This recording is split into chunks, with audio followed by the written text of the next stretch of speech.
మనకి 2 రకాల ఆయిల్స్ ఉంటాయండి. ఒకటి సాచురేటెడ్, రెండోది అన్‌సాచురేటెడ్. ఈ అన్‌సాచురేటెడ్ దాంట్లో మోనో అన్‌సాచురేటెడ్, పాలీ అన్‌సాచురేటెడ్ అని ఉంటాయి. ఈ అన్‌సాచురేటెడ్ మనకి బెటర్. ఎందుకంటే అవి HDL cholesterol which is the helping కొలెస్ట్రాల్‌ని పెంచుతుంది.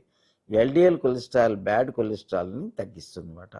వీటిల్లో ఏంటంటే మనకి చాలా యూజ్‌ఫుల్ అన్నది olive oil. Olive oil well established.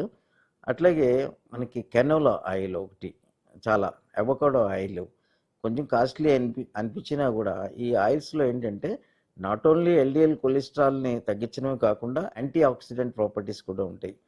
అట్లాగే మనకి రైస్ బ్రాయిన్ ఆయిల్, ఈ ఆయిల్స్ కూడా మనకి యూస్ఫుల్లే. సన్ఫ్లవర్ ఆయిల్, సఫ్లవర్ ఆయిల్, ఈ రెండిట్లో కూడా మనకి హెల్తీ కొలెస్ట్రాల్ని పెంచేది, ఎల్డిఎల్ని తగ్గించేది యాంటీ ఆక్సిడెంట్స్ ఉంటాయి. ఫ్లాక్సీడ్ ఆయిల్స్, వాల్నట్ ఆయిల్స్ ఇవన్నీ కొంచెం కాస్ట్లీ ఉంటాయి, కానీ అవి కూడా చాలా మంచివి.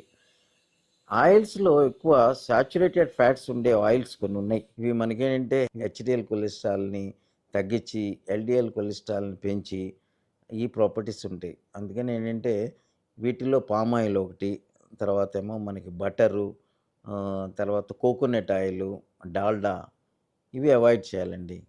ఈవెన్ మనం చెప్పిన మంచి ఆయిల్స్ అన్నది కూడా మోడరేట్గానే ఉండాలి. వాటిని కూడా ఎక్సెస్గా కన్జ్యూమ్ చేయకూడదు.